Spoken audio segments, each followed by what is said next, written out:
the Wendigo doesn't fit into a nice, neat little box. It's not purely a cryptid, but it's not a spirit either. There's elements of possession and psychosis. Horror, thriller, zombies, and all the things that go bump in the night. This is Panic TV. Fear comes home.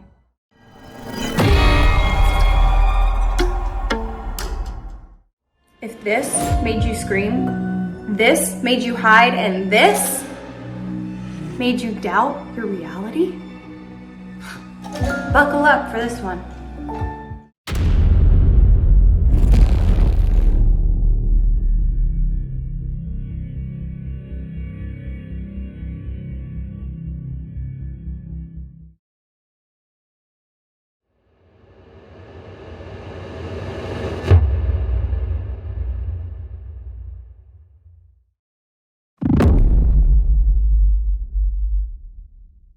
So what was that, Ollie?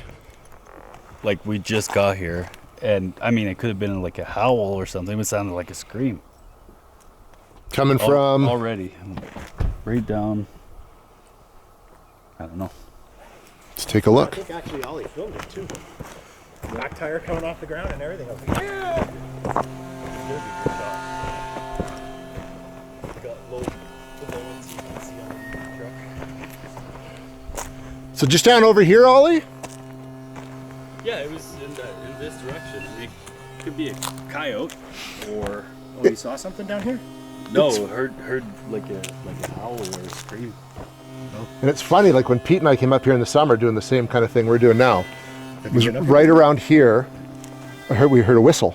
And whistling is what Wendigos are supposed to do, to kind of like lure you out kind of thing. That's one thing I'd be pretty freaked out if I heard. A whistle in the dark. Whistle? Somebody told me at work they were camping once, they're sitting around a fire, and he could hear him. He was like, someone kept calling my name, like just in the shadows, like whispering my name. And I was like, you didn't go answer it, did you? And he's like, no. Good. So you're you. He's like, what does that mean?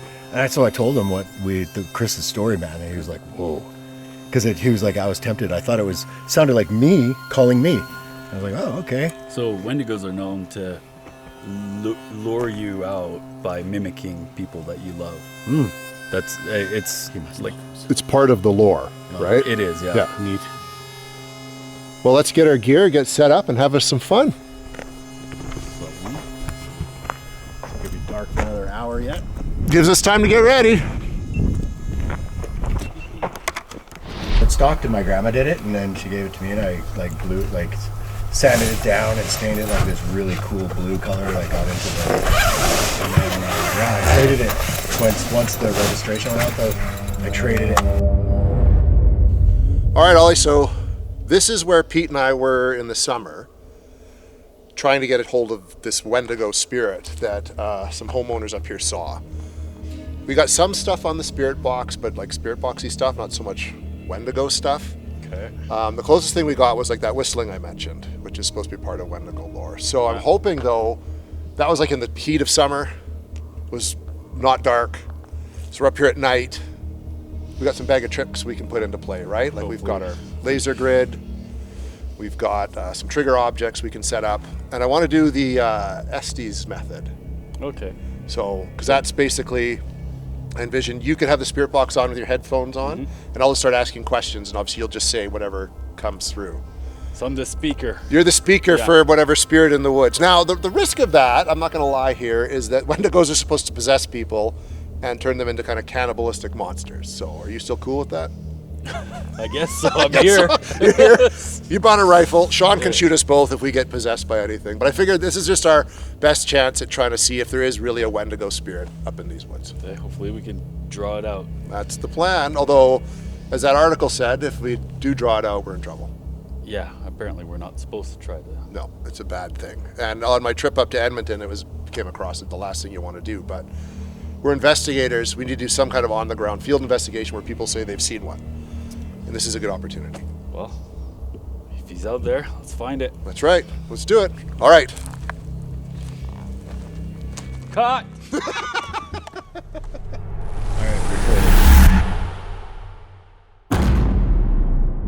In 2024, the Canadian Paranormal Society received word of a Wendigo sighting in a rural community in the interior of British Columbia, Canada. This came as a surprise to us, given stories about a cannibalistic monster roaming the woods in search of prey. Human prey aren't associated with our neck of the woods, if you'll pardon the pun. All right, time to go look into that alleged Wendigo sighting up at Paul Lake that Jason and Carla told me about. Gonna go pick up my buddy Pete, Canadian Paranormal Society co-founder. We're gonna go up and see what we can find out if there is indeed maybe a Wendigo up there. But we'll find out soon enough. Wish us luck. Paul Lake Road. Location where Wendigo allegedly seen. We'll see what we find.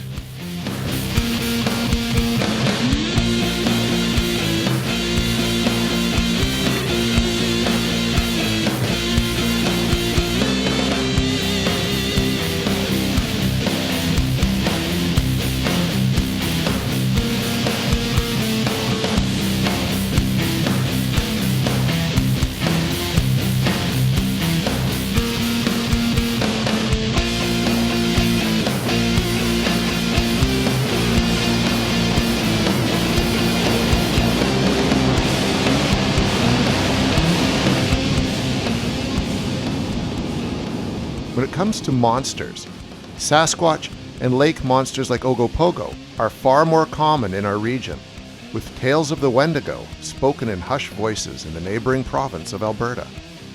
But Peter Renn, Olivier Asselin, and myself decided to follow up on this rare opportunity to investigate a part of North American folklore that has its origins in Canada. What we soon discovered was the Wendigo is more than just a series of monster sightings or an unclassified cryptid. Nor is it simply a cautionary tale told to keep children in their beds at night.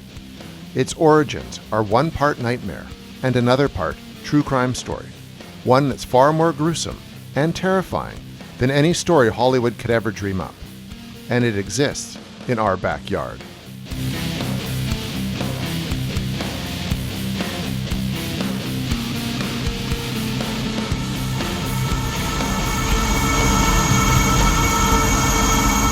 My name is Jason Hewlett, and I'm a paranormal investigator, researcher, and author.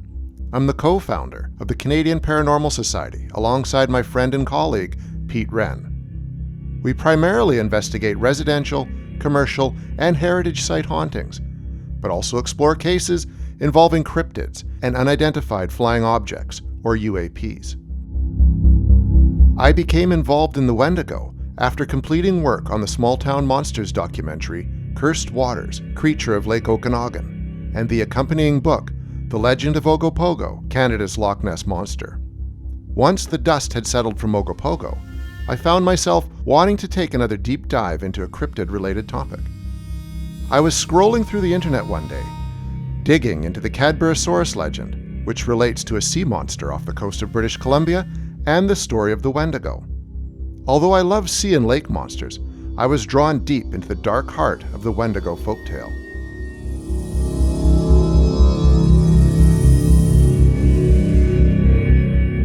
I'd first encountered the Wendigo legend as a boy. Like many youths of my generation, I was a comic book nerd, and one of my favorite comics was The Incredible Hulk. Issue 162 in particular attracted my attention. It came out in April of 1973 and featured the Hulk trading blows with a large, white, hairy monster. Text on the cover read, "In the wilds of Canada, Old Greenskin takes on the weird, way-out Wendigo, the thing that walks like a man." The Wendigo was so cool, I ended up drawing my own interpretations in comics I was creating at the time. I thought the Wendigo was one of the best bad guys to grace the pages of Marvel Comics.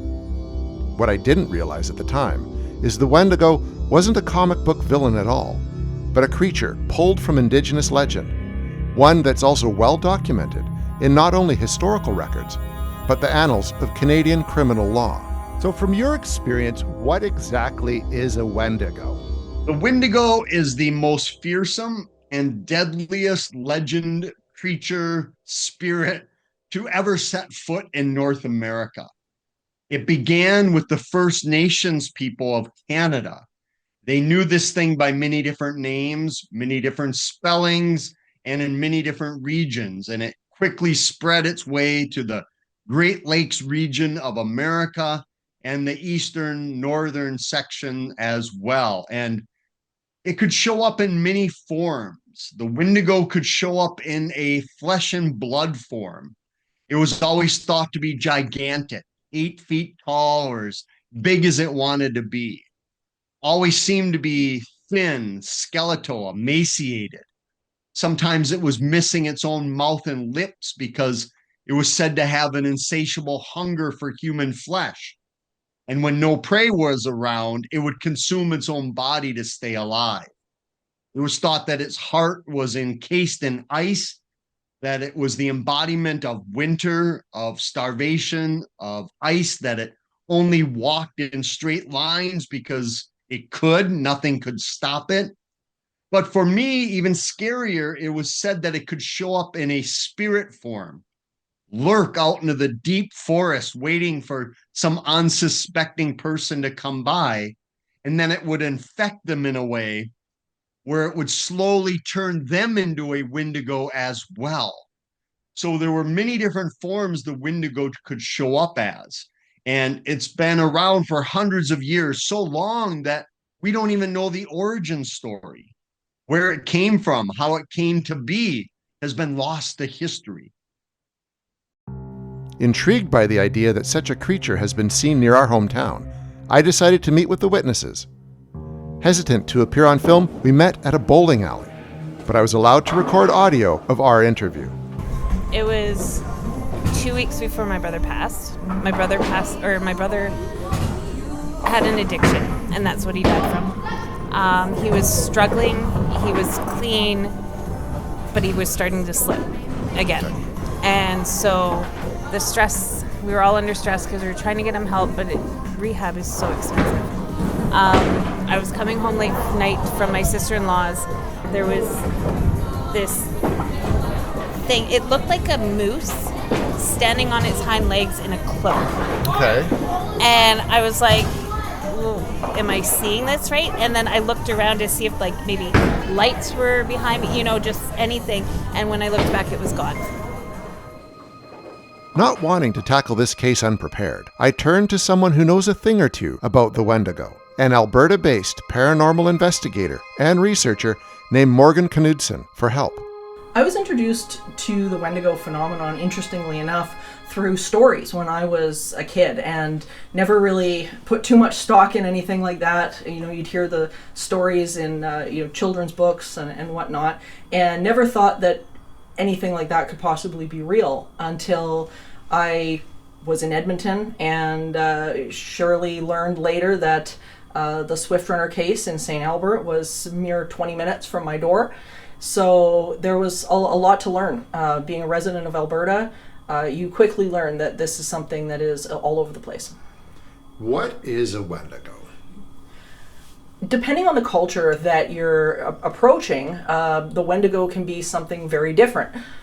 We have a number of First Nations communities here, including the Cree, the Dene, the Métis, and what's really interesting is that many of them describe this thing differently. But the one thing they all describe that is the same is that this entity, this creature has this very skeletal frame. Oftentimes its internal organs are even actually falling out. Some cultures describe that the lips have been chewed off because this thing is so ravenously hungry, and that it's an entity born of famine, of depression, of isolation, and that it roams oftentimes the wilderness, particularly in winter months, looking for food to satiate some just absolute ravenous hunger. And there's kind of a couple different descriptions of it, right? Morgan, can you explain how the description seems to vary from almost region to region?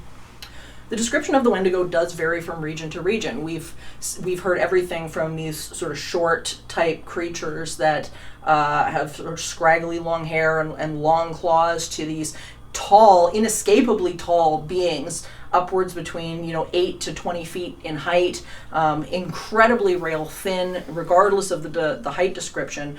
And they can either be an external entity, like an external creature, or in the early stages, it said for them to actually be a human that evolves into one of these things. So depending on where its life cycle sits, so to speak, the description can differ there as well.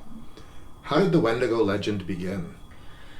There's really no specific tale that begins the Wendigo legend. This is something that was passed down in tales before anybody was actually writing these things down. So we don't actually know at what point this started, but we do know that it is extremely, extremely old. Morgan lives in Edmonton, which is in the heart of where the Wendigo story went from being an Indigenous folktale to part of not only Western culture, but criminal history. I was introduced to the Wendigo phenomenon as an Indigenous person. There's a lot of folklore and oral history around Wendigo. Generally speaking, we're really not supposed to talk about it or engage it. It's just something that is dangerous for humans and us to be around. So we try to avoid it at all costs. We don't talk about Wendigo just because it is dangerous. So really just talking about it, I tried to talk about it with my uncle, for example, and he feels very uncomfortable and he just won't even talk about it at all just because it is so dangerous. I'm not sure where it's so, I don't want to say taboo, but maybe taboo to talk about it. We just don't even talk about reasons why. You just don't talk about it. From my knowledge, Wendigo is, it preys on people who are feeling unwell or vibrating at a low frequency. It preys on desperation. If you're not in a good mind space, it can definitely impact how you're feeling and make you do unkind things to others. Wendigo is a combination of physical and non-physical. Just based on what I've seen, I don't know what I saw. What I saw was physical, but it definitely, I was able to see it. So I think it has components of both.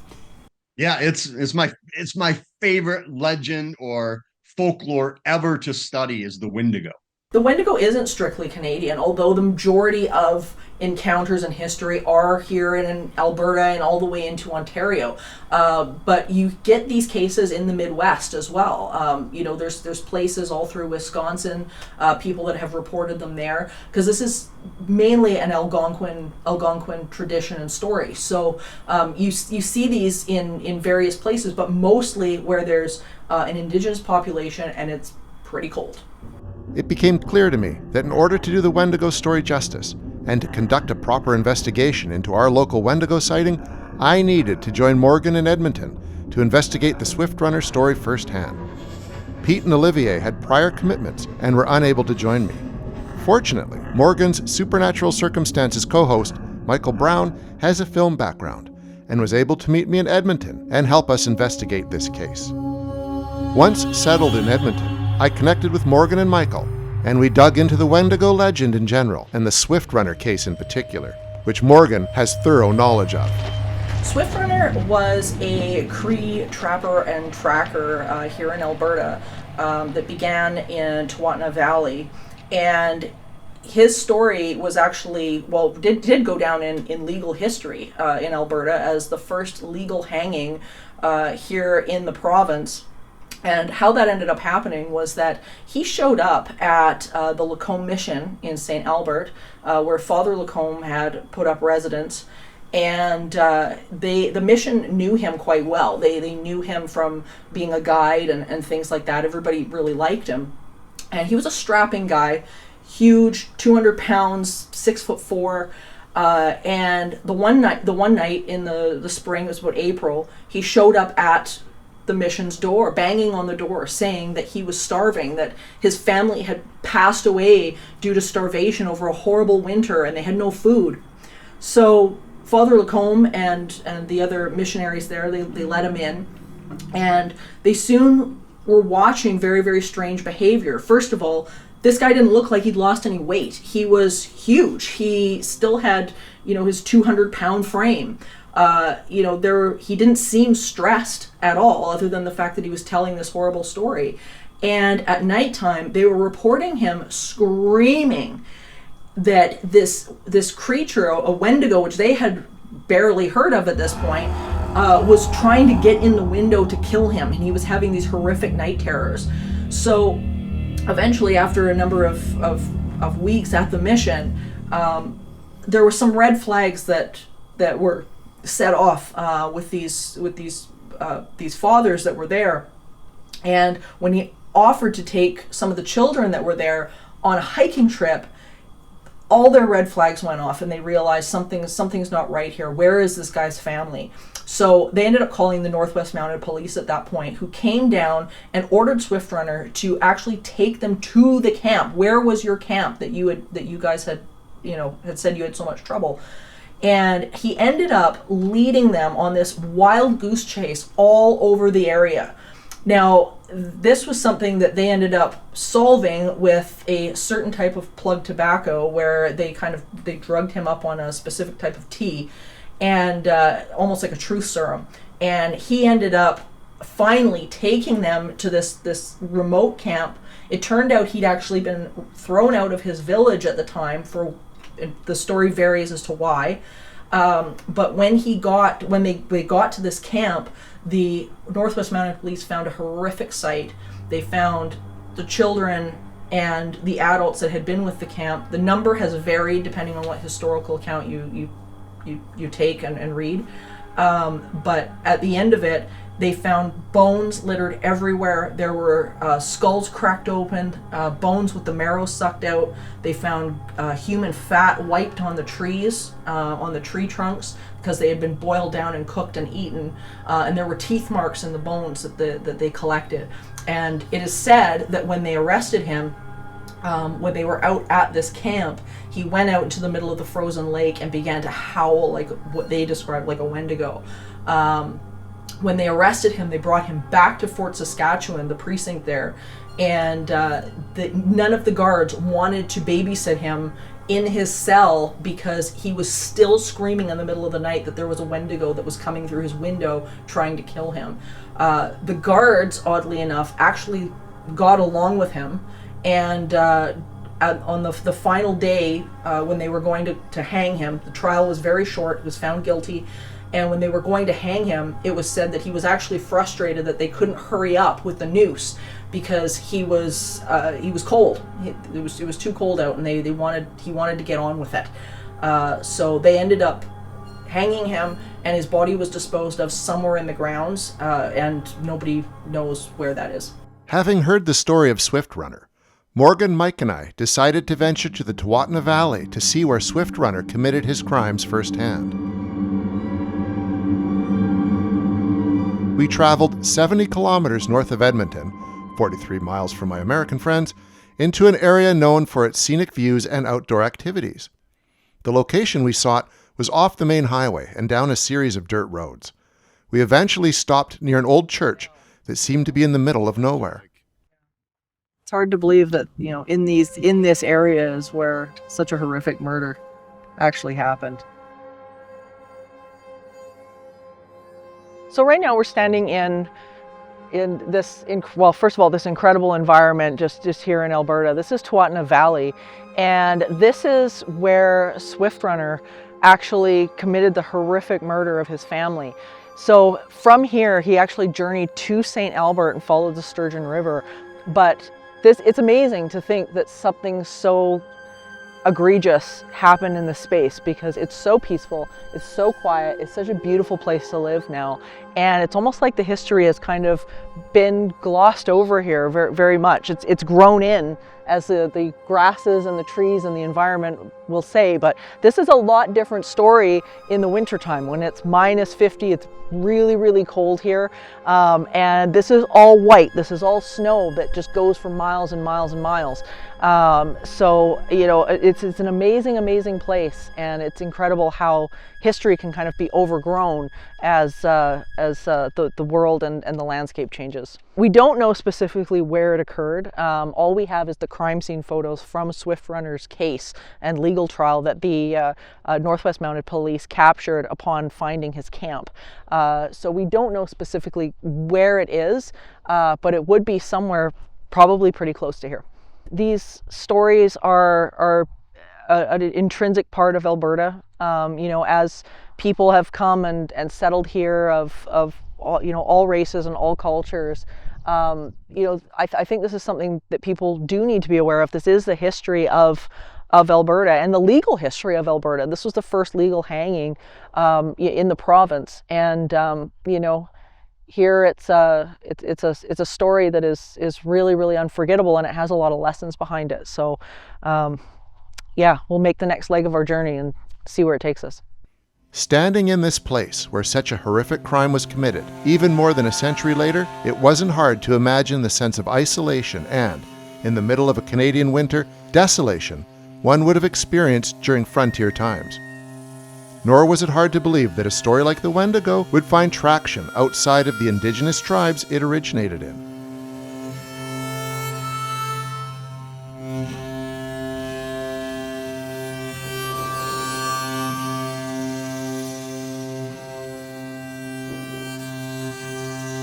I wrote this in the book that when Kevin and I were trying to find Swift Runner's winter quarters, I was standing there and just thinking, putting myself in the shoes of Swift Runner's last child, his son, the only one that remained after he had killed and eaten all of his other family members. And just thinking of being in that kid's position of knowing he was next, knowing that his father, the only person that could protect him, was the evil that was coming for him, and there was nothing he could do.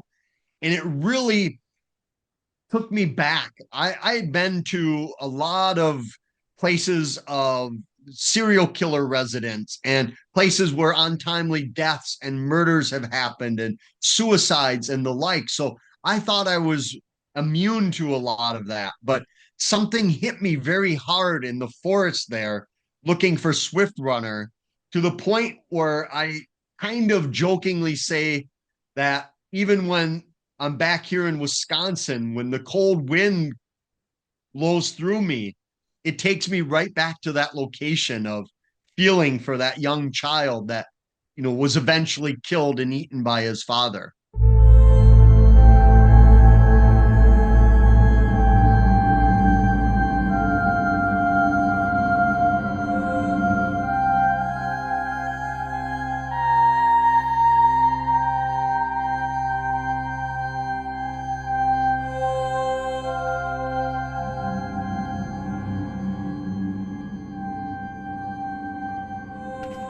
Day 3, we were in St. Albert, reteaming with Alisia, just to talk about how St. Albert is related to the Wendigo story. We're on kind of following the trail of Swift Runner now, so after St. Albert, we're going to go to Fort Saskatchewan, where he was hung. But first, really great church, as you can see behind me. We're in St. Albert right now, and we're standing on the land with the original Father Lacombe mission. And the significance of this place is twofold. First of all, this is the oldest standing wood structure in Alberta, which is pretty amazing in and of itself, but it's got a really interesting history as well. So Father Lacombe was actually the man who answered the door to Swift Runner when he came knocking, claiming that he had starved throughout the winter, that his family had starved to death and he had nowhere to go. Now, when he showed up here, what was really throwing a lot of the people off, the priests, was that here this man was 200 plus pounds, he was 6'4", and he didn't look like he'd lost a drop of weight, and yet his family, he was saying, had starved to death in this terrible winter. Well, another discrepancy was the fact that this winter hadn't been that bad. There was game. So this is a really interesting piece of the puzzle in the Swift Runner story. And it was said that he spent numerous nights here screaming that the Wendigo was actually coming through the window trying to kill him. So this has got a really interesting history in regards to the Swift Runner story, but it also puts a new piece in the puzzle in and of itself. Many people believe that Wendigo cannibalism was something that happened when people were starving to death, when they didn't have any choice. And Swift Runner actually proved the rule wrong. So this is a really interesting case psychologically as well. He didn't have lack of food. He had choice, and yet he still chose to horribly murder and eat his family. A lot of the places in Alberta, a lot of the towns are named after religious figures and fathers that had actually come to settle here. But the Wendigo story itself doesn't really come up. Most people don't know about it. This is a subject that people are very careful about talking about here, and maybe for really good reason. So many times the stories don't come up, but boy, did the stories come up for them when they got here. So many of the fathers that these towns are named after, Father Lacombe, Leduc, and many others, they were witnesses to Wendigo possessions and Wendigo cases, which is something that's really interesting and many people in Alberta still don't know. Also of interest is the connection Alisia Perault-Werner has, not only to the area, but to the Swift Runner story itself, which she shared on the walk to Father Lacombe's gravesite. My parents were married in this church. My grandparents were buried in this cemetery, and our services held here. So this is a special place for us. And your grandfather's role.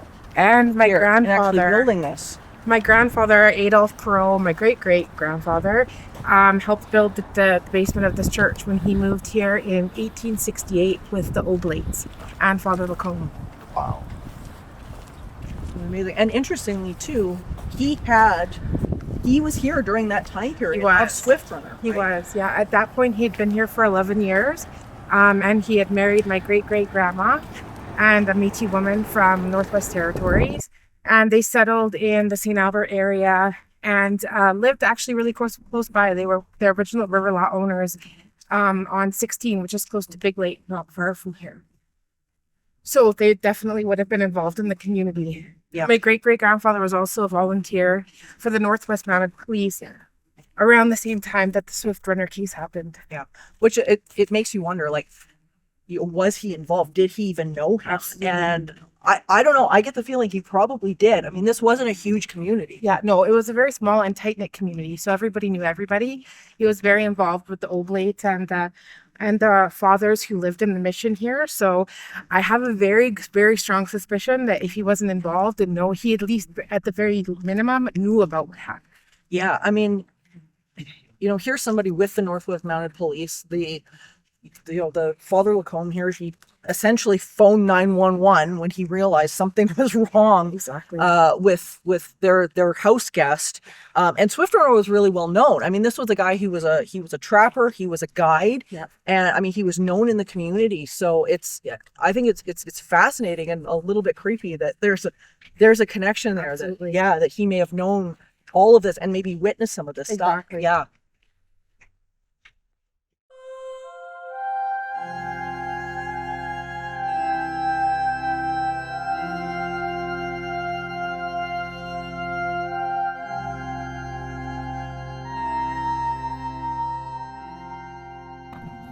Do you want to talk a little bit about how he ended up here? Because he did it originally. He was originally in the church, right? So what happened? How did he get here? So Father Lacombe, Father Leduc, and Bishop Grandin were all originally interned in the main church, the brick building that we passed on the way in. And so they were interned in the basement. And I want to say approximately 2 or 3 years ago, the basement has sustained some damage and there was some water leakage. So the church made the decision to move the 3 fathers out to the cemetery, the main cemetery here. And so that's where they've been laid to rest now. It's really interesting. Yeah. And who knew that he had such a history? And then the Father Leduc was right behind him. Exactly. Here, and Father Grandin as well. So they were all moved at the same time. And Leduc, for everybody watching, is about 45 minutes outside of Edmonton. So Edmonton is the capital city, and Leduc is about 45 minutes out, and was actually the place that I was raised a long time ago. And it used to be a very, very small town. Now it's a little bit more of a city. And Father Grandin's name comes up often in Edmonton as well. There's actually a light rail system, which is like a subway. One of the stations is Grandin Station. It's one of the main stations. So again, we see these names throughout major centers. Absolutely. Yeah. Once arrested, Swift Runner was then taken to the Northwest Mounted Police Precinct at Fort Saskatchewan.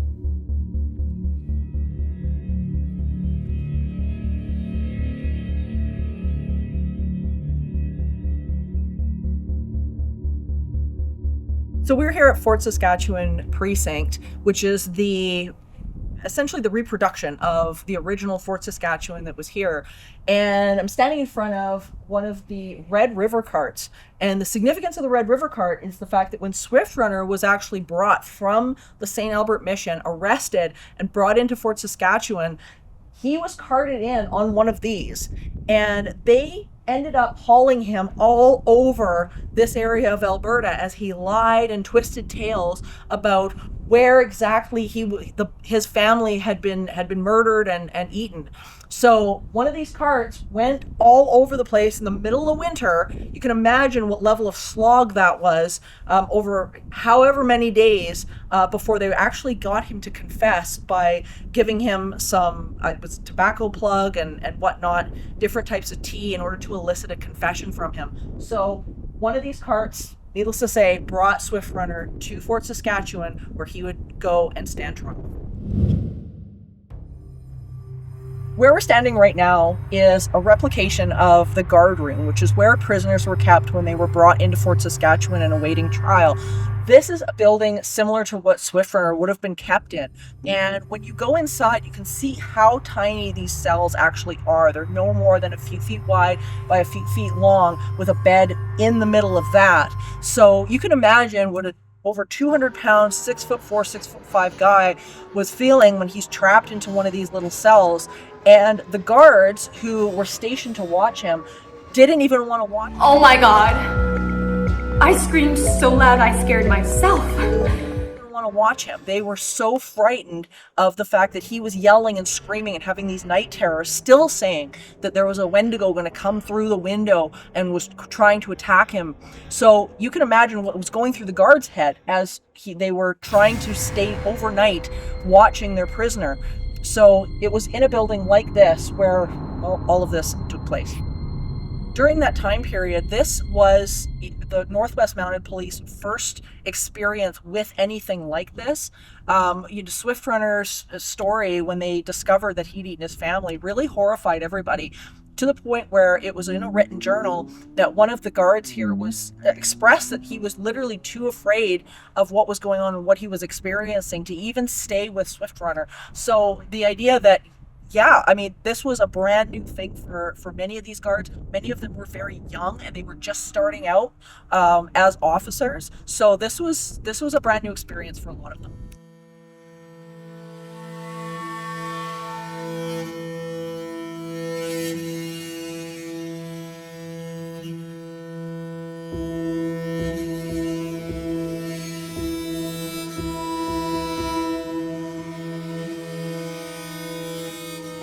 We're standing right now in one of the guard towers in Fort Saskatchewan and overlooking the original layout of the fort. And you can see out here we have the logs that have been set up marking the gates as to where the original gates were into the fort, and then the four corners of the fort itself. So after Swift Runner was hung, he wasn't buried like most prisoners. He wasn't buried in a marked grave or anything like that. They were looking to get rid of his body as quickly as possible. So they ended up burying him somewhere on the outskirts of the fort. And right now, the whereabouts of his burial are unknown. This was a prison, so no cremation of the body or anything like that would have happened.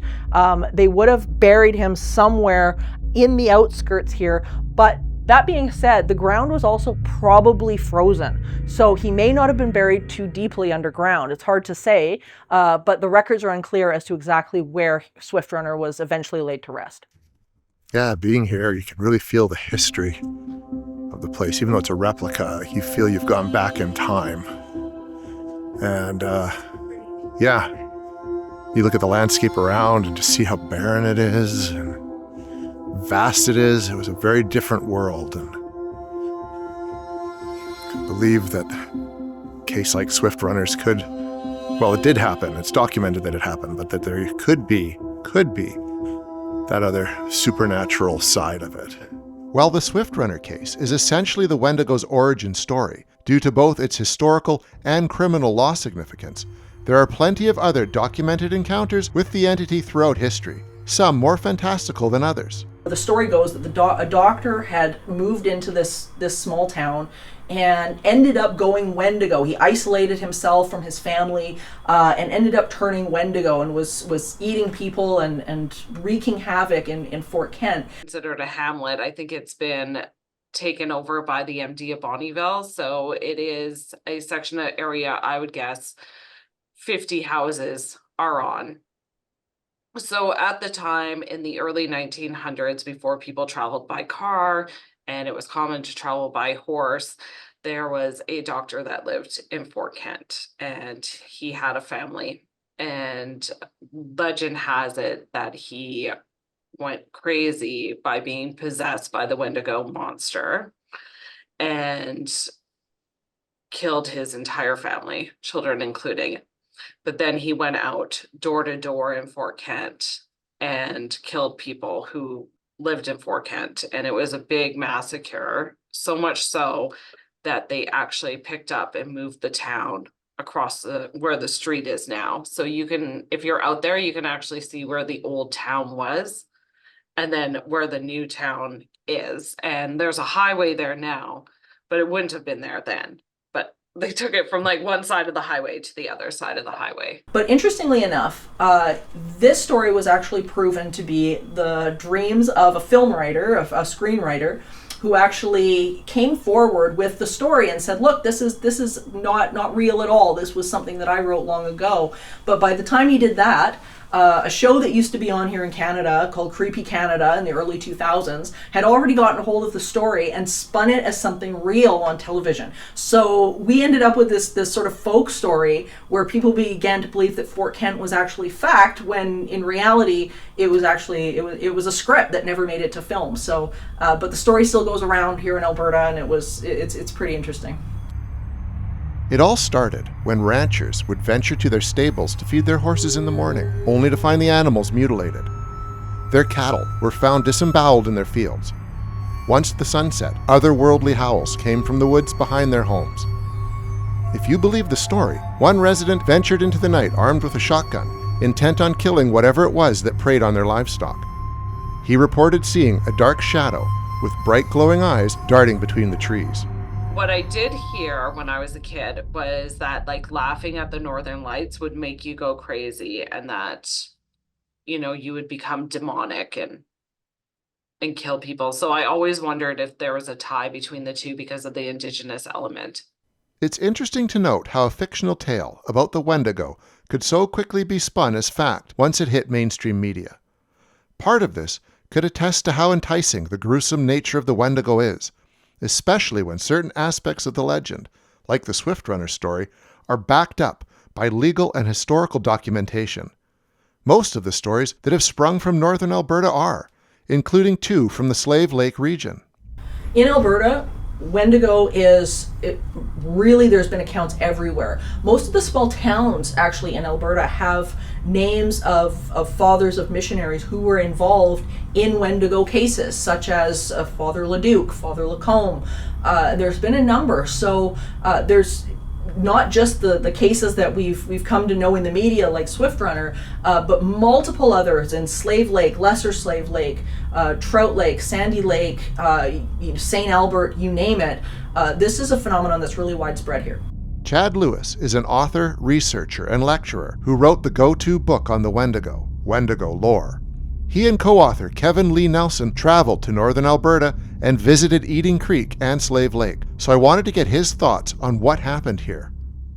Eating Creek outside of Slave Lake is one of those areas that people talked about you do not want to go. It was a cursed area. Avoid it at all costs. And the reason for this, in this case, was that it was thought to be inhabited by a Wendigo. And this wasn't a person turning Wendigo or going Wendigo. By folklore accounts, this was a beast that had already turned into the gigantic Wendigo, and it was eating First Nations people. So many, in fact, that nobody would go to the area. Anytime a white pioneer or a French fur trader or missionary came by, the native peoples would tell them, go there at your own risk.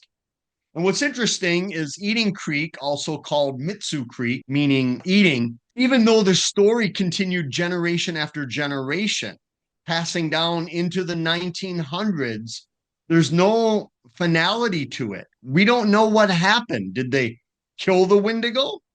Did it migrate off somewhere else? Or is it still there waiting for unsuspecting people to walk by? But the story has a beginning, a middle, but no end as to why the Wendigo was there, what its purpose was, and whatever happened to it. About 11 minutes northwest of Eating Creek is the town of Slave Lake, a community of about 6,000 people that was established during the fur trade of the late 1700s and early 1800s. It's also home to a Wendigo story of its own. Marie Coutray seemed to be cursed before she even made her way to Slave Lake. She had been married, her husband drowned in a watery grave. By the time she made it to Slave Lake, 5 of her 7 children were already deceased. So she believed that going to Slave Lake would give her a whole new outlook on life, give her better luck. She remarried, but fate had other ideas. Both of her remaining children passed away, and then she fell into a state of turning into a Wendigo, where community members noticed she was withdrawn. She wouldn't talk to people. She seemed to be very tired all the time. And instead of seeing her friends and family as loved ones, she started to see them as tasty meat that she wanted to eat. She started talking about killing and murdering and eating and consuming all of their bodies. Her husband, Michael, and his son, Cecil, thought that they could cure her. For nearly 3 weeks, they worked on her, gave her the best medicine, brought in the best shamans trying to cure her. And this flies in the face of a lot of Wendigo critics who claim that the Wendigo was simply used as a rationale to kill people that were a hardship on the community, that were taking needed resources, the mentally ill, those who suffered a physical impairment, that they would kill them to lessen the burden and blame it on the Wendigo. But this was the exact opposite. They spent weeks of all their time trying to help her, to cure her, so much so that they even tied her up, but she was amazingly able to break out of the binds and ropes that they tied her in. As the tale goes, unfortunately possessed by one of these Wendigo spirits, and her husband and her son had the difficult choice of deciding whether or not to actually kill her. And eventually they did. They took upon the most gruesome task and they killed her with an axe. Those who witnessed it said it was a horrific event, that she was on the ground dying for over an hour before her body stopped twitching. For some reason, she was not burned. Her body was simply brought to the outskirts of the encampment and buried in an unmarked grave. Now, this was at a time in Slave Lake where hundreds of people were dying from infectious diseases brought on by the white people. They were dying of starvation. So these the death of this one woman shouldn't have stood out very much, but the white government found out about this. They considered it murder. So they went to Slave Lake and asked Michael and his son Cecil to accompany them to Fort Saskatchewan. They thought no harm. We had done our due diligence. We had put our loved one out of suffering, did her a favor, protected the community from becoming a Wendigo. But of course, the white government did not see it that way and put them on trial. They were found guilty. Both of them were sentenced to 6 years in prison for killing of a Wendigo. Now, we don't know exactly where she was buried. Records show that she was buried in a grave out near where Slave Lake, the proper lake, and Slave River meet one another. And there is the Saw Ridge Cemetery out there that contains a lot of First Nations people. And I believe that she was buried somewhere out there, whether it was an unmarked grave or it was once marked and is no longer, I don't know. There's another Wendigo-related story that ended in arrests, a trial, and national headlines here in Canada. And that's the story of Jack Fiddler. The Jack Fiddler case is quite fascinating, and this is a family history case that really was designed to show, I think, that if you delve into the subject of the Wendigo, it almost acts like a curse amongst anybody that delves into this subject matter. So there was a chief of the Sucker clan, Chief Porcupine Standing Sideways, and interestingly enough, he ended up chief of the Sucker clan not because he was a part of the clan itself, but because they believed that he seemed to have a magic about him. He was fascinating, and he seemed to have powers about him that they couldn't quite explain. So when he became chief, the legend had it that a Wendigo invaded the Sucker clan, and he whipped this Wendigo to death. He killed this Wendigo and became known as this Wendigo slayer. When he passed away, the next chief that came about was actually his son Jack, Jack Fiddler. And Jack and his son Joseph took on his father's cause, that they believed that they could see these things in dreams, and not only kill the Wendigo in their consciousness, but kill Wendigos in real life.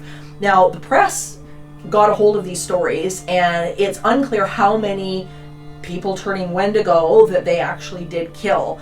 But finally, there was a woman who was brought to him as a potential Wendigo victim, and it was one kill too many. And Jack Fiddler and his brother Joseph were actually arrested and brought to trial.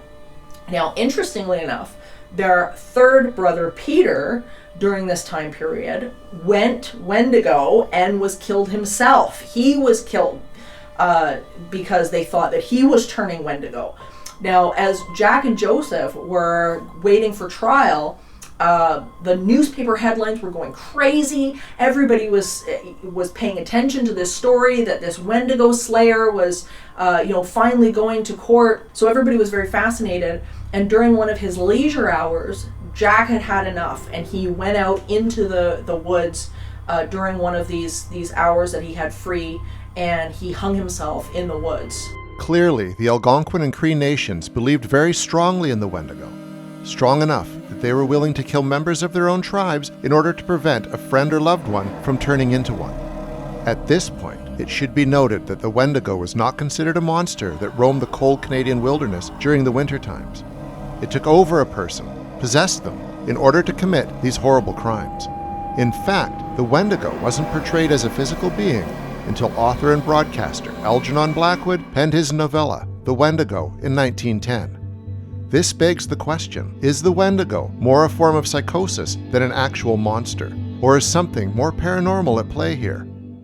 My first introduction to the Wendigo was through Wendigo psychosis. I was a undergraduate student in the psychology program, and all through graduate school, I did a lot of research on Wendigo psychosis, which is the idea that a person is suffering from a mental illness, usually accompanied by the idea that they're turning into a Wendigo. They have this insatiable hunger for human flesh, that they don't see their loved ones and friends as family members. They see them as prey, hunting animals, beaver, moose, tasty prey animals that can be consumed. And if someone is suffering from Wendigo psychosis, it is thought that they will be withdrawn. They'll have mental illness going on, obviously thinking that they're turning into a monster, but they might be very tired. They might have personality changes, and they might feel as though their body is starting to freeze up, that ice is taking over their body.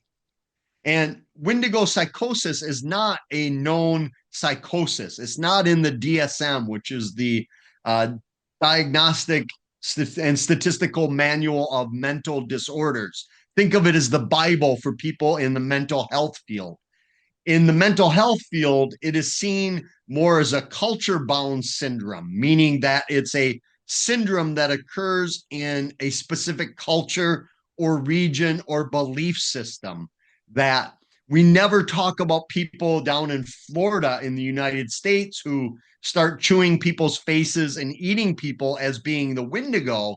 We blame it on bath salts and meth and other drugs. So there's something to that it only occurs in certain areas.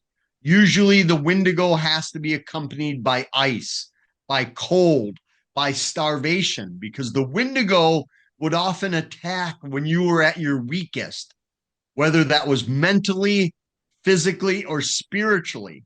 That's when it would come after you, much like Eastern idea of demonic possession, coming after you at your weakest. That's when the Wendigo would prowl. And there were many communities still to this very day that will not say the name of the Wendigo because they believe that merely mentioning this thing is enough to put you on its radar, that when you go looking for the weird will come looking for you. One of the main differences of today's Wendigo stories and legends versus the old ones is the inclusion of antlers or deer horns or big elk-like horns or antlers on its head. The original literature never mentioned any of these, that it was always a bald head or little puffs of fur or hair sticking out of it.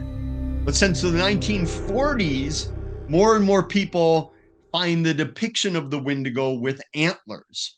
I've also noticed that in some of the reports I've received, people talk about it as having the ability to mimic their friends and their loved ones' voices.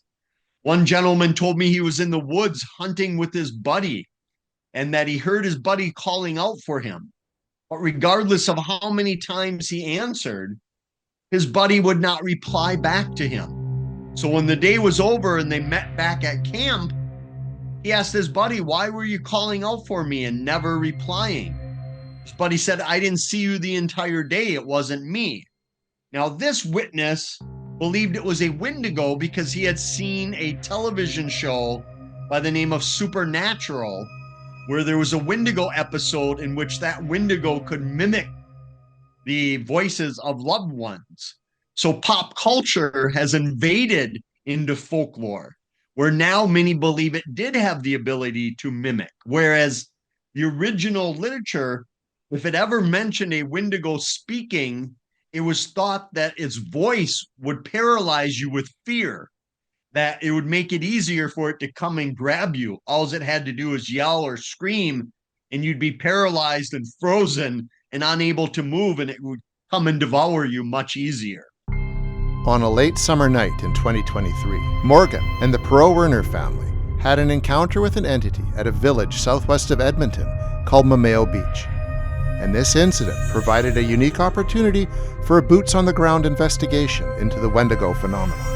My family and I became close friends with Morgan Knudsen, and we just took ourselves on several adventures with Morgan. And this particular evening, we had received a tip that we should check out the Mameo Beach area. So we honestly had no idea what we were in for that evening, but we're always in for fun and adventure, I would say.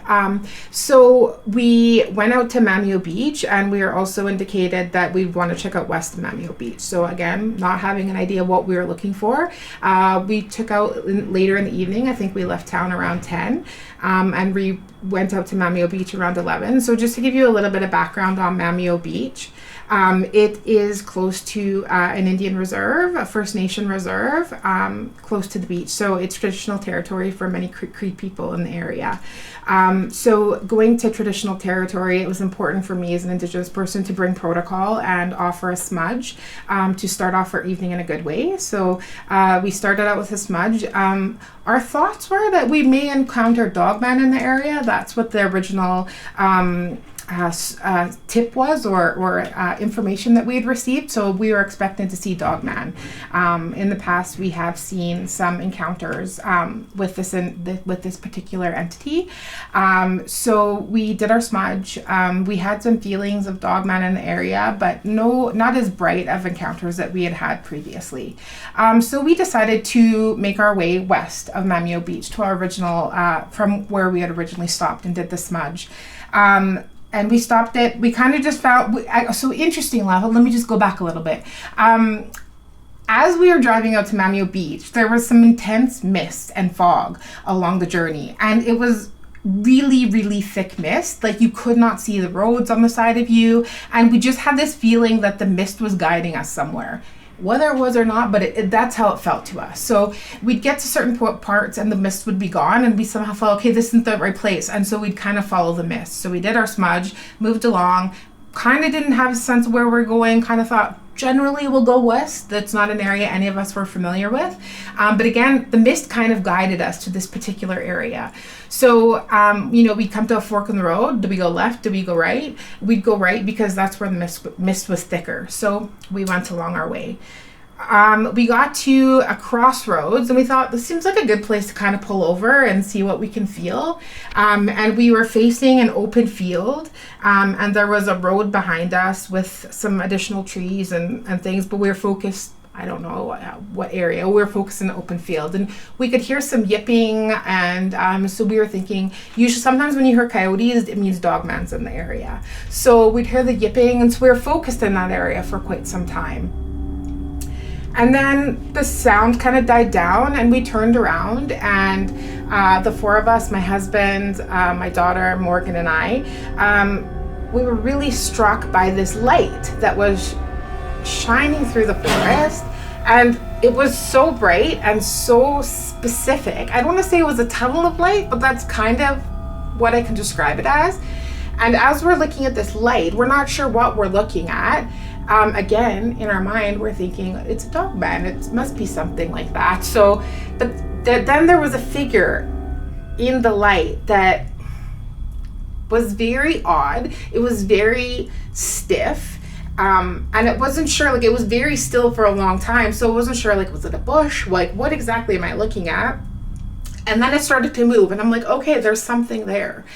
And then Morgan said to us, we need to get in the truck and put something between us and whatever we're looking at. This isn't Dogman. So when Morgan Knudsen says, you get in the truck, you get in the truck. Like that's it. We got in that truck.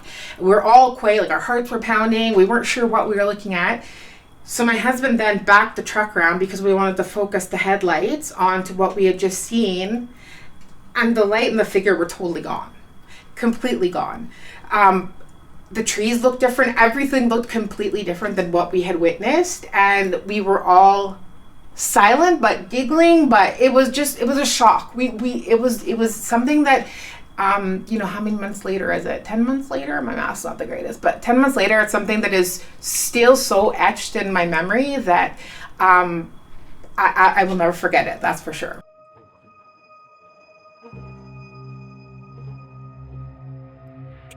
Yeah, I remember exactly where it is. Yep, there is nothing there, nothing. Just solid trees. Solid trees. But I would have sworn we were looking at. No. Would have sworn it was like a hollow thing in the trees. Yeah, it's so strange. No, I can picture it exactly. Well, do you want to hold the bundle? We'll do that at the end of the smudge. So what is the smudge for, Alicia? So the smudge, I'm smudging with sage tonight, and it's really just to, we'll do a prayer in Cree and in English, and it's just to start our evening off in a good way and to make sure we are carrying on with good intentions and seeing things with clear eyes, speaking with kind words, and really just paying respect to Mother Nature, to each other, and to those that we may encounter tonight. So it's really just honoring our heritage and starting things off in a good way. And so we'll smudge with sage, and we'll also make an offer of tobacco.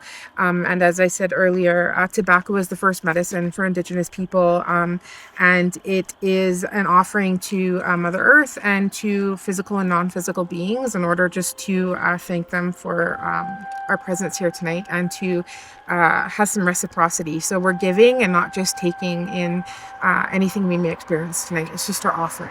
And wait for this to go by. And that's important, isn't it? That kind of that almost is like for lack of a better word, preemptive and terms of anything negative happening or that we don't want to have happen to us. Absolutely. We definitely, sage is one of the women's medicine also, so it's close to my heart. So it's protective and it'll just keep positive intentions for us. And overall, I feel it grounds me when I go into any type of situations like this. So we'll likely offer a smudge at the beginning and also at the end of the night just to clear any energy that we may encounter along the way. Perfect. So this is the sage we used that night. I specifically brought this because I feel like it brought us good luck that night. I don't know if you remember, we told you this, but when we started the smudge, we started it at Mamio Beach, so a couple kilometers down the road. And I didn't want the smudge to go out because sometimes it's tricky to get a nice smudge going. So I held it out the window as we were driving to this location, and a cloud of smoke was coming out of the truck. People probably didn't think it was sage, but we pretty much saged all of Mamio Beach for a couple kilometers down to this location. So maybe we should do it again tonight if we're not having good luck.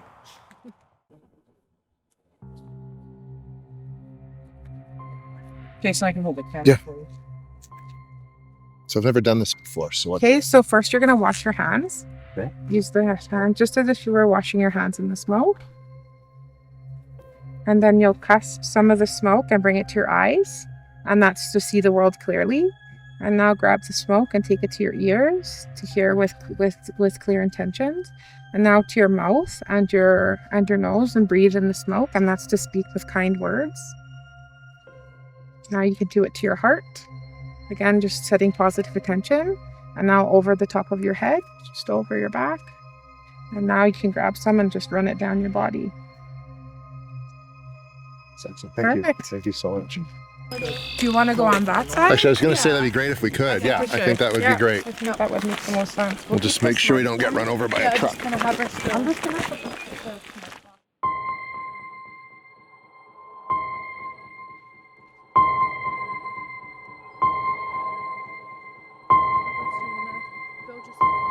just go down in the ditch here, kind of where we saw it. Yeah. And we'll also just, I'm going to smudge this area too. Yeah. Would you say a prayer as well? Sure. Did you? Yeah. I think it's a good idea. What's that? Might they come in near the front? Yeah, I think so. Yeah, after the prayer, and then you can place the tobacco, okay? Where am I putting it? Okay. Just put on this little path here. Yeah. Something's been back and forth through here. Yeah. No sabi nan. Kitskisiko kaya yan. Kinanas kumit na no miya komo kisikaw. So creator, we offer this tobacco, not Tabasco. we offer this tobacco to you to honor these lands and to honor the physical and non-physical beings who also share this space with us. We can open it. Yeah.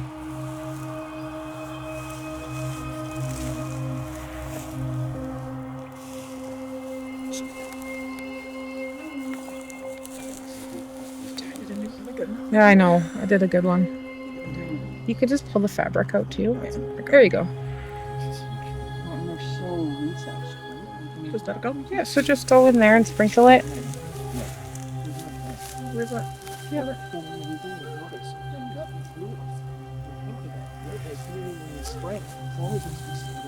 Hi. So anybody who shares the space with us, we just welcome you to present yourself throughout the night in a gentle way.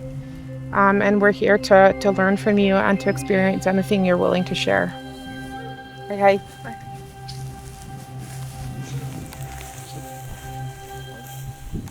What's that?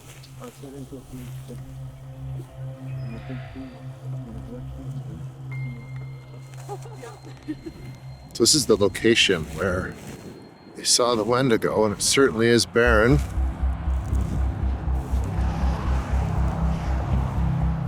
But you can kind of see, like, there's nothing back here that would create any sort of light anomaly, which I find really quite interesting.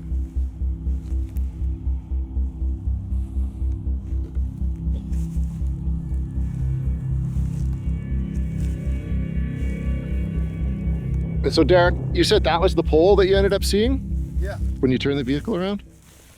Like I wasn't there. That was, once when the light was there, you couldn't see the pole. But as soon as I turned the truck around and the light dissipated, we could see that pole very clearly. And as you see, it's all, we knew about the road, but we can see it's all thick forest there. Well, yeah, I mean, there's nothing there No, that could cause a light that, like what you're talking about. See, even this looks like too close. Like it's kind of big, like this little spot here, but the light was more over to this side. Yeah, there's nothing here that would cause. I can't see anything that would reflect that bright. No. There's a house back here, and you can see the lights on the house. It's like little tiny pinpricks of light, like you would see in the distance, right? And I know there's a house on the other side over here, but it's kind of more that direction. So that's not even in line of where you would see it. Having heard the account, I felt it was essential to travel to Mameo Beach and investigate further. It was on our drive to the beach that the encounter took a dramatic turn. Oh, cemetery. Yeah, oh, that's interesting. Can you get that? Yeah, I'll try.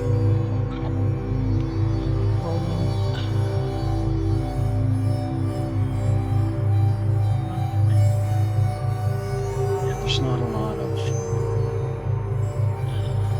What the hell?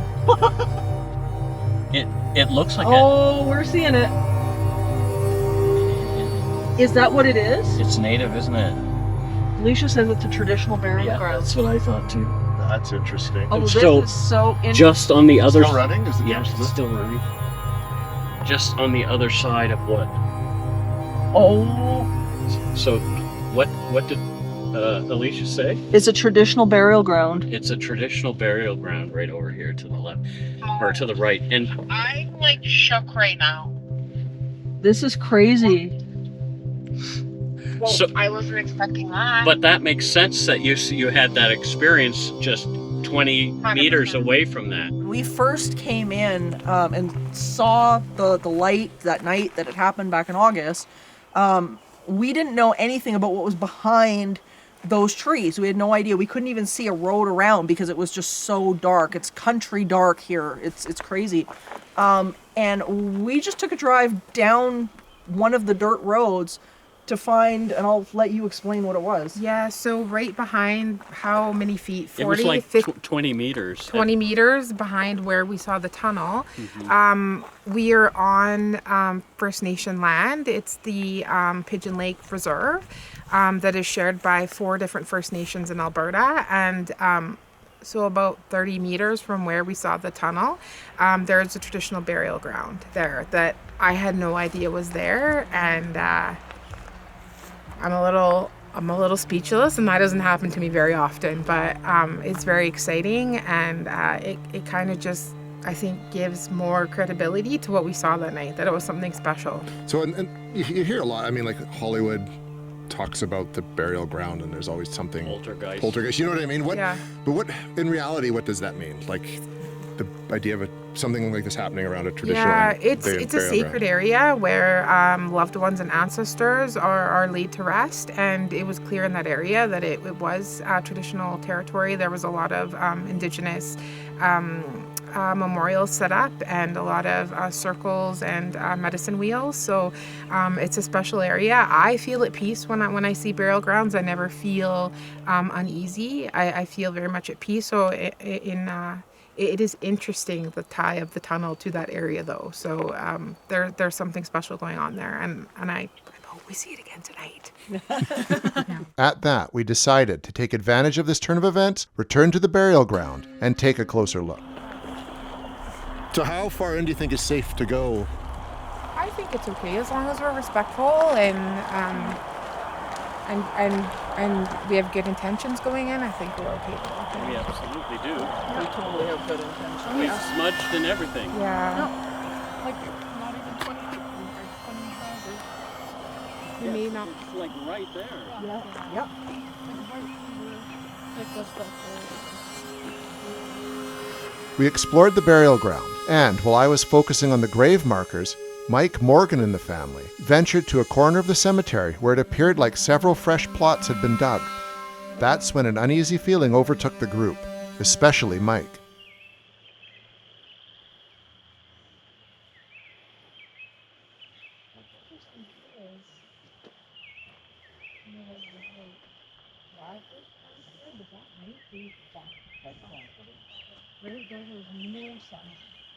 EMF meters are designed to measure the strength and frequency of electromagnetic fields, high levels of which can cause people to feel sick and even hallucinate. A high EMF reading could explain why everyone felt uneasy in the one corner of the burial ground. Feels different to me. Yeah, there's a vibe shift for sure from over there to here. Yeah, I feel a little less peaceful over here. My stomach is getting upset again. Is it? Yep. There's something about this area. Yeah. There's an uneasiness over in this area. Sure. I'm feeling a little on the lightheaded side all of a sudden. Yeah, Almost. you said that I'd like. Yeah. Mm-hmm. Yeah. Jason, as you come over here, let us know what you're feeling. Okay.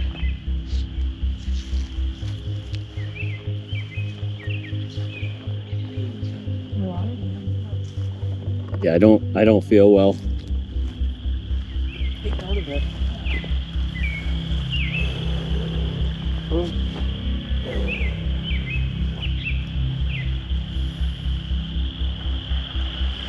I was telling Mike and Jason in the car too, like this is typically where often dogmen are seen as well. That's the burials, right? 100%. So it's like a lot of stuff's adding up. Yeah. When is it ever? Yeah. You alright?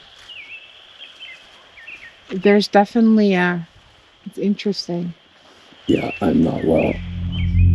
As we were wrapping up, Morgan wanted to show me a section of the burial ground that we missed at first glance. One that also inspired feelings of unease. So people are feeling a bit off as they come down here.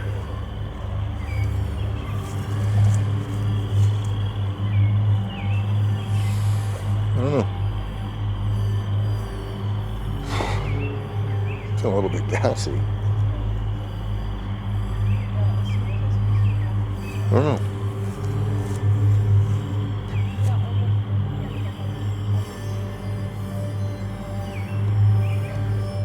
We should make sure before the sun goes down completely, maybe to get that stop sign over there.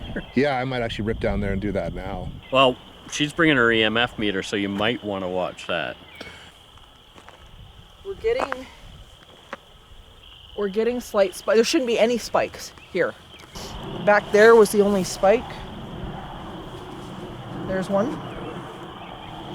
It was low, it was 0.08, 0.02. There's nothing out here. And it's not coming from the ground, so this isn't water lines or something that's creating.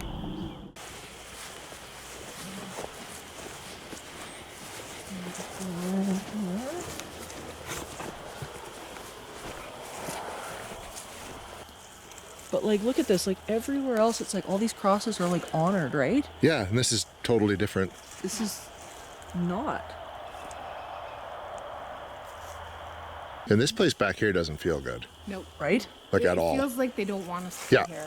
Yeah. That's what we felt Yeah. too. And It's I just got this not. weird, all of a sudden I had this strange, I was just standing over there and everything turned like an orangey pink, you know, like in old time movies, that color, everything turned that color. And I was like, are you guys seeing this? And then all of a sudden it was gone. And it was, I've never experienced anything like that before. At that, we left the burial ground to explore Mameo Beach in hope of another potential Wendigo encounter. But the rest of the night passed uneventfully, so we made the drive back to Edmonton in the dark. Which brings us back to the Wendigo sighting at Paul Lake, British Columbia. Shortly after receiving word of the encounter, Peter and I decided to conduct an investigation. It was summer, so not prime Wendigo conditions, but months had already passed and we didn't want to waste any more time. Although provided with a pin of the encounter site on Google Maps, we were unable to find the exact location on our drive up, the spot seemingly shifting on the map the closer we got.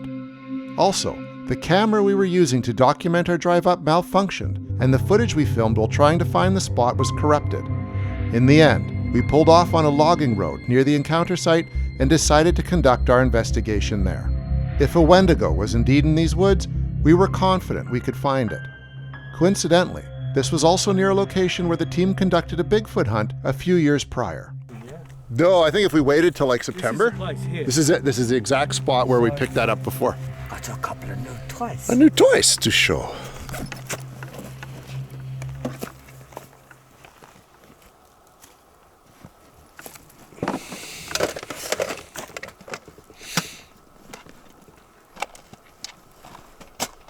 So these are, I call them ghost beacons, but they have ultrasonic microwave sensors inside them.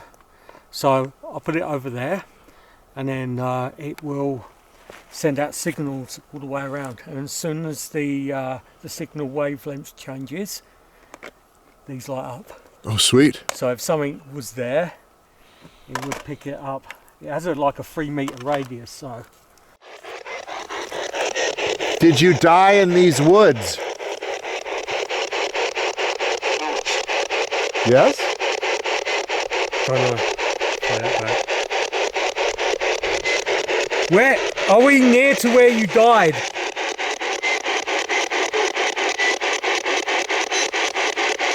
For the longest time, we received no tangible or intelligent responses to our questions, only the occasional comment coming through the speaker. I'm going to hold my hand up. How many fingers am I holding up? It's like a Star Wars droid. R2D2. How many people are in this woods? Or this forest? 2? 2? What about yourself? Then something happened that fit the modern Wendigo lore. I thought it was a whistling, but it was coming from over there. Was that you whistling then? Is there the spirit of a Wendigo here? Roaming these woods. Is there anything you would like to say to us before we leave?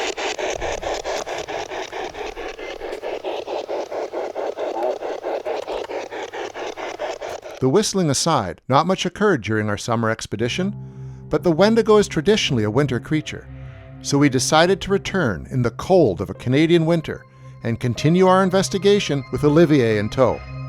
Only the winter weather we were promised never materialized as the months dragged on. Instead, we experienced a very fall-like winter with more rain than snow. However, that did not deter us from continuing our hunt for the alleged Paul Lake Wendigo. So what was that, Ollie? Like, we just got here, and I mean, it could have been like a howl or something. It sounded like a scream. Coming from? Already. Right down. I don't know. One creepy encounter out of the way, we grabbed our equipment and prepared to start our investigation.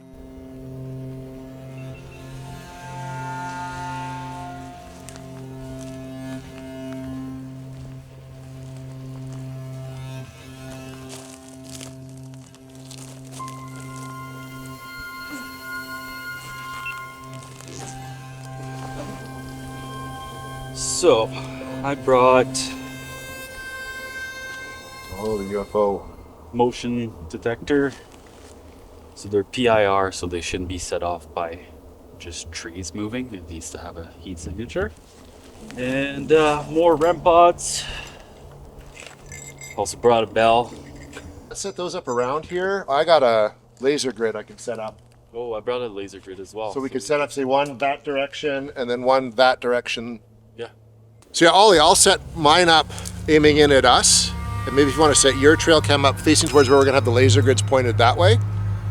That way we should be able to get enough coverage on everything.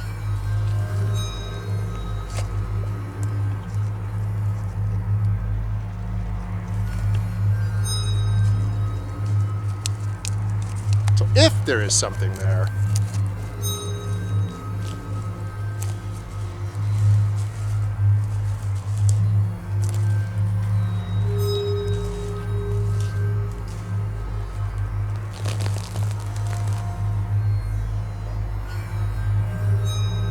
Sun's setting. As you can see, it's getting dark. So Ollie and I are going to do some whistles and calls and try to, maybe even like an EVP session, try to lure this out of here. See if we can get something. I think the whistles will be our best bet, I think, for now. Night vision.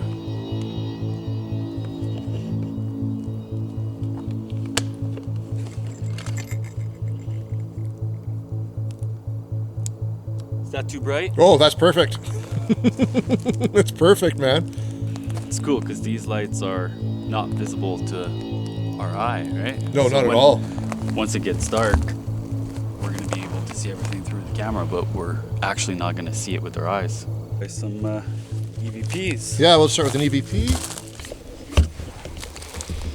All right.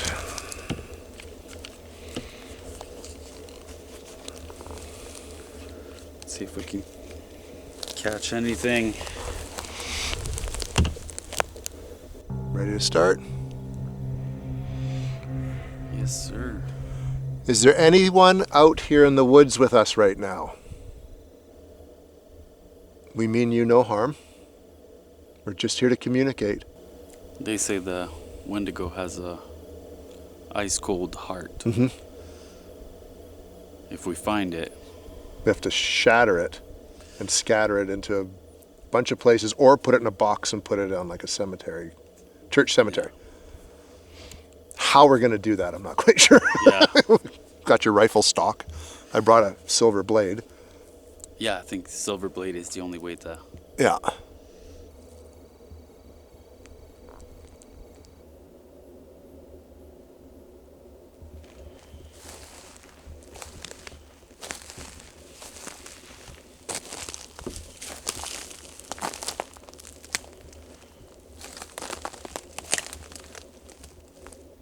The EVP and whistling session complete, we decided to go over Olivier's audio to see if he caught anything of note.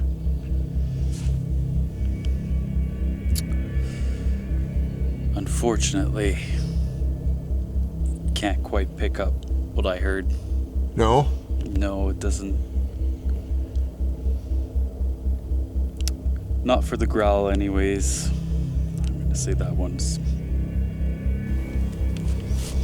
Well, this one sounds like a whistle, but again, we know there's loons.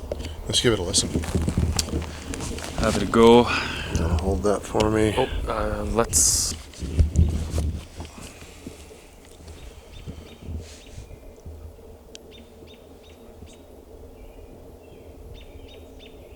There. That's interesting. Right?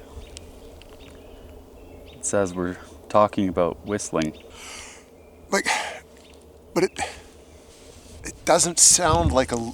It's like a single note. Yeah, right? Like birds go up and down, right? Like it's...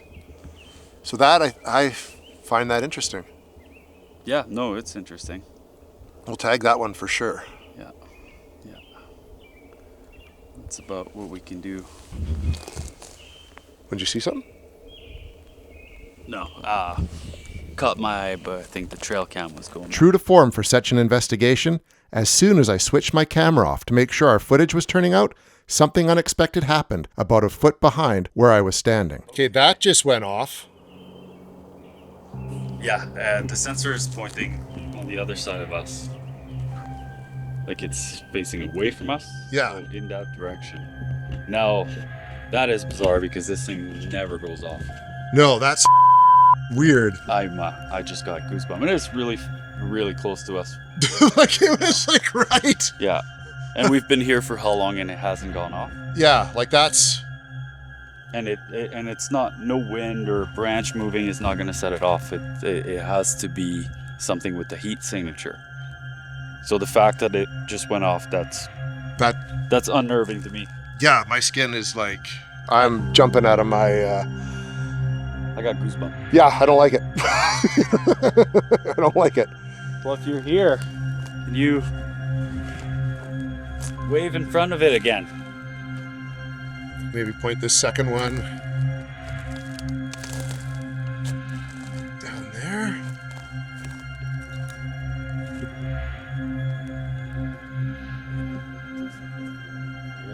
I did. You rolling? Yeah, I'm rolling. Yeah, it sounded like a big crash. That was a big crash. Or crack some big branch. So we just saw a big crash down in the gully there.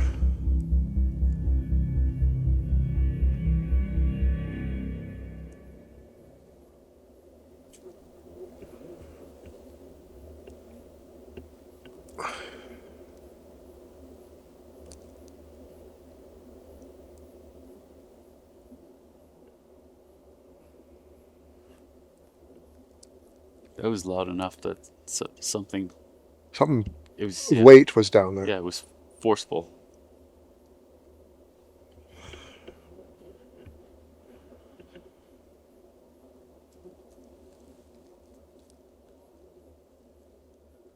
Shawn should be back soon. He's on my watch. It's almost been 40 minutes.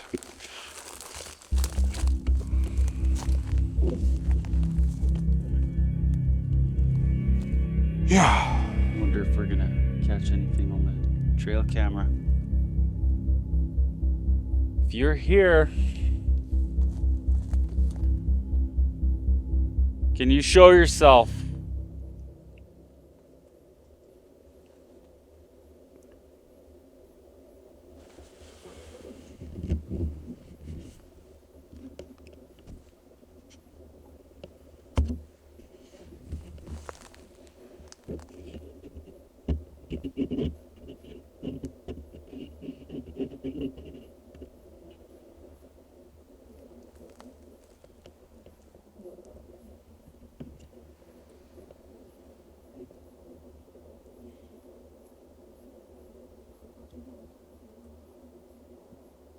Is this your land?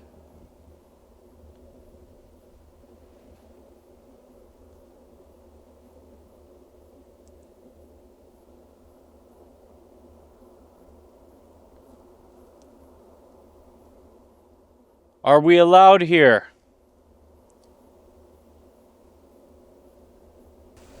Do you want us to leave? If you had enough of our antics tonight. That just shift on? It did.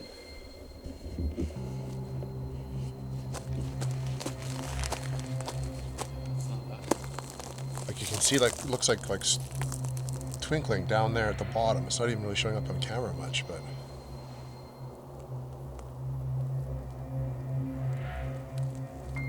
Can you move the trees? I don't know if many people would try the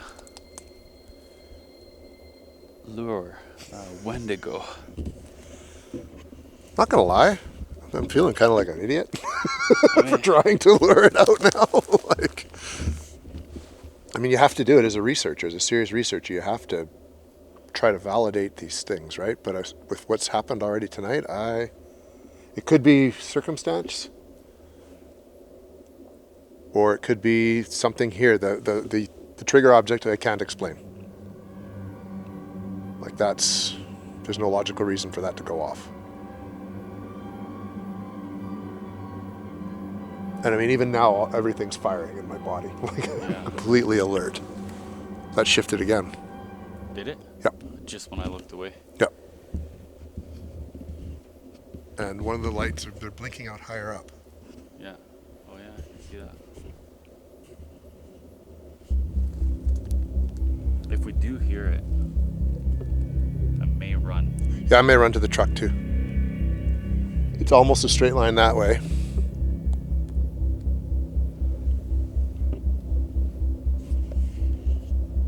The hour growing late, we decided to try the Estes method as a last attempt to make contact with a potential spirit in the woods. I'm going to turn it on nights.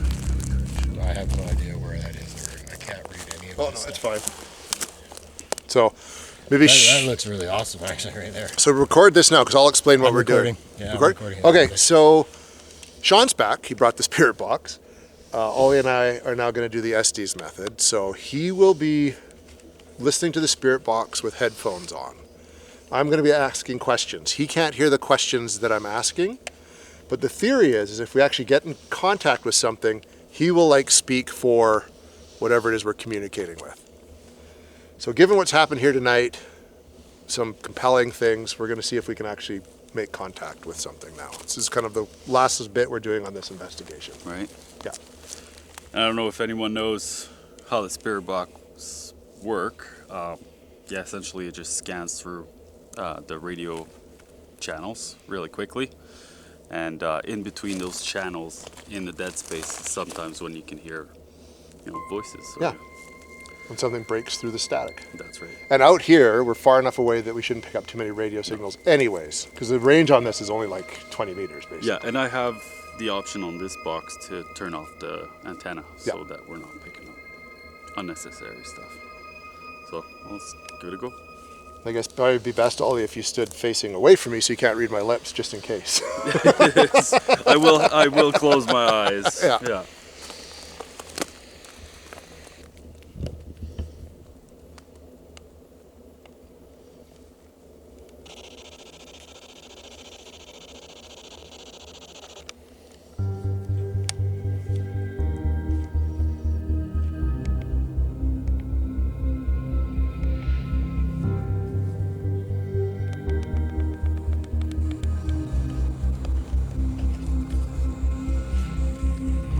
All right, let's do it.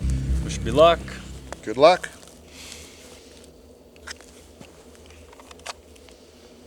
Still looks okay, Shawn? Looks great. Awesome. Oh, that went off again. Already? Already. All right, let's do it. Go back. Let's do it. I'm going to turn it up higher because I think I've heard some faint stuff. Can I tell you something about LED lights and RF frequencies? Yep. They interfere with each other. Do they? Yeah. Just so you know. Just so you know? Okay. LED lights? Yeah. So the main thing on here is a PIR sensor. So like it's like for that, I mean like they could be doing each other. So like at our casino, our radios, we move to a digital signal and the LED lights that are involved in all the slot machines interfere with them like mad. Okay, interesting. So like I know the radio frequency will get like REM pods to give false readings. Yeah, I'm not sure about. That's cool though. Let's see if that did it again. I mean, who knows? That's good to know that, Shawn. No, I got pitch all over this thing now. Because I pitch all over my hands. All right. All right. Let's try this. Going in. Wish me luck. Good luck.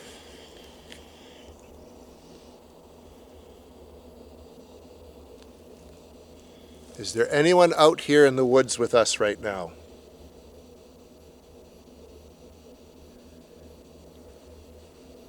Any sort of spirit?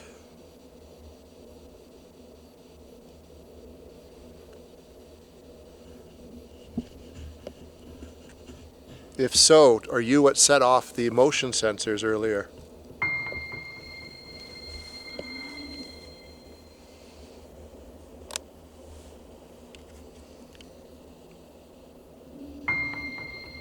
Did you whistle at us?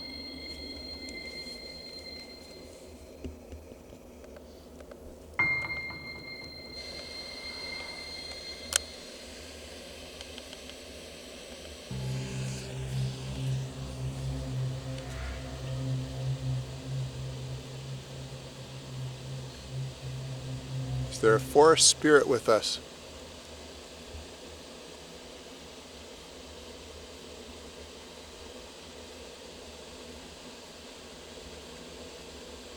Keep talking. Are you hungry?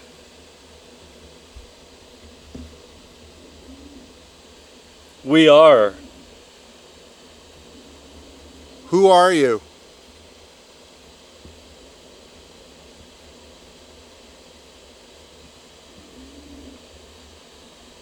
How many are you?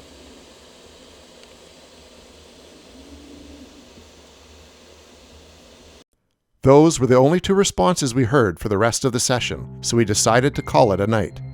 What do you think, Ollie? I mean, it's tough. I mean, we've had a couple interesting things, but Not a big sign of the Wendigo. No. I mean, did I expect there to be? I don't know. But something's out there. I mean, we're just gonna have to look some more. Yeah, I think so. But let's get back to town. Yeah. Yeah. More so than any other paranormal phenomena, the Wendigo doesn't fit into a nice, neat little box. It's not purely a cryptid, but it's not a spirit either. There's elements of possession and psychosis, and it's born out of a culture different from our own, which makes it all the more mysterious and elusive. Whatever the Wendigo is, belief in it is powerful. It's also frightening in a way I don't associate with ghosts, lake monsters, or Sasquatch. The more we explored the Wendigo, the more questions we had than answers. The Wendigo stands at the crossroads of folklore and psychology. It's a symbol of colonial trauma, of isolation and starvation, and the terrifying truths about what we are capable of when all hope is lost. Whether spirit, monster, or metaphor, the Wendigo remains a chilling reminder of the thin line between man and monster.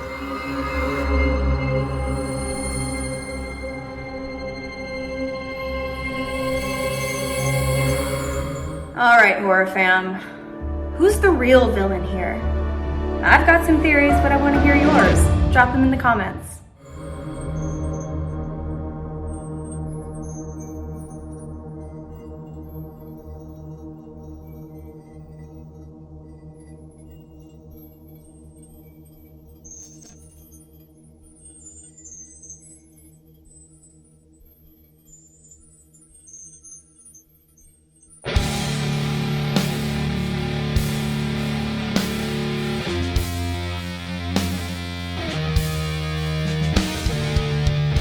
Can't see behind me. I feel the chills run down.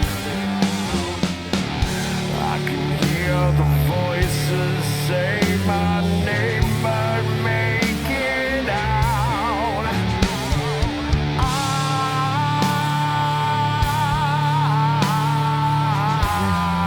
I believe there's a monster in my brain. There's somebody in my soul. The monster in the dark.